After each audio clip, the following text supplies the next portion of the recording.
हाल ही में प्रियंका गांधी आई थी 23 तारीख को आपके गोड्डा लोकसभा क्षेत्र में। उनका कहना है कि आप लोग समाज को बांटना चाहते हैं, आप लोग समाज में डिवीजन करना चाहते हैं। क्यों? मैंने माननीय प्रधानमंत्री जी ने तो कहा दिया कि हमारे लिए कोई जाति ही नहीं, महिला जाति है, किसान जाति है, युवा जाति है, यही तो कहा ना। हाँ, लेकिन प्रियंका गांधी तो बार बार ये कह तो रही हैं। वो कहेंगे, उन्होंने तो पूरे गोड्डा वाले को मूर्ख ही कह दिया। आपको पता है, मुझे लगता था कि राहुल जी उल्टा पुल्टा बोलते हैं, उससे ज्यादा उल्टा पुल्टा तो पॉलिटिकल नासमझी जो है प्रियंका गांधी को है। अब वो पता है उन्होंने क्या कर दिया कि मोतिया डुमरिया एक गांव है जहाँ की डॉक्टर है, इंजीनियर है, चीफ सेक्रेटरी है, डीजीपी है, हाई कोर्ट के जजेस हुए, शांति निकेतन में प्रोफेसर हैं, वाइस चांसलर हुए। उस मोतिया डुमरिया गांव के लिए कह दिया कि इन लोगों ने एक बार चिट्ठी लिखी थी, पंडित जी को शादी में बुलाया था, पंडित जी शादी में नहीं आए, जिस दिन शादी था उस दिन हवाई जहाज उसके ऊपर से क्रॉस किया, तो मोतिया डुमरिया के लोगों ने सोचा कि पंडित जी जो है आ गए, और वहीं ऊपर से ही जो है उन्होंने देख के आशीर्वाद दे दिया। अब आप समझिए, इतना बड़ा हास्यास्पद स्थिति, किसी जिले को, किसी गांव को इतनी बेइज्जती तो किसी ने नहीं की होगी। गोड्डा के लोग इतने मूर्ख हैं कि वो हवाई जहाज से ही समझ गए कि पंडित जी ने हाथ हिला दिया और पंडित जी शादी में आ गए। मतलब इतनी घटिया कोई स्टेटमेंट हो सकती है? तो इस तरह की भद्दी मजाक जो है वो संथालपन्ना की जनता के साथ करके गई है, गोड्डा की जनता के साथ कर गई है। सभी 1 तारीख का इंतजार कर रहे हैं, माकुल उसका जवाब देंगे। निशिकांत जी, राहुल गांधी बार बार ये कहते हैं, खैर आपके तमाम नेताओं ने इसको बहुत अच्छे से बार बार कहा भी है मंचों से, लेकिन एक सवाल फिर भी बनता है आपसे कि राहुल गांधी और विपक्ष के ज़्यादातर नेता ये बार बार बात कर रहे हैं कि यदि आप लोगों की सरकार आ गई, आप लोग तीसरी बार केंद्र में सत्ता आपने पाली, तो आप इस देश का संविधान ख़त्म कर देंगे, आप जो है जो आरक्षण व्यवस्था है उसको ख़त्म कर देंगे, और आप चाहते हैं कि SC ST और OBC का आरक्षण ख़त्म कर दिया जाए। क्या कहेंगे?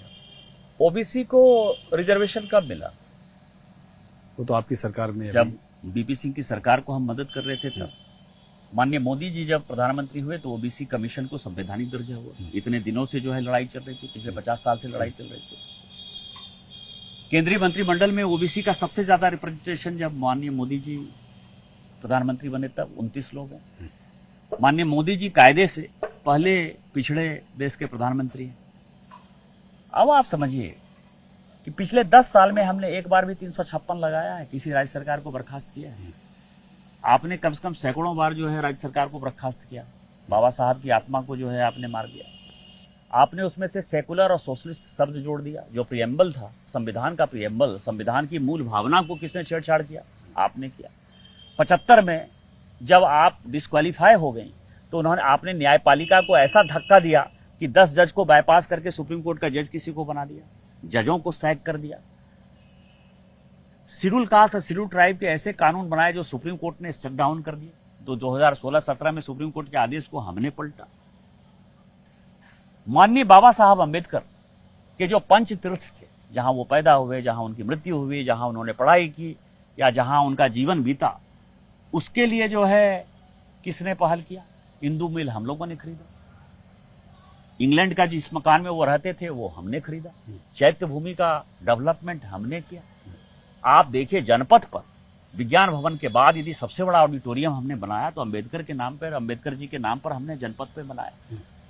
तो जिस अंबेडकर जी के कारण हमारे जैसे लोग सांसद हैं, माननीय प्रधानमंत्री जी, मुख्यमंत्री और प्रधानमंत्री जी, जिस अंबेडकर ने हम लोगों को आवाज दी, अंबेडकर जी ने आवाज दी, उसके लिए वो आप कह सकते हैं दुनिया की कोई ताकत है? 16 साल हमारी सरकार रही, 6 साल अटल जी की सरकार रही, 10 साल नरेंद्र मोदी जी की सरकार रही।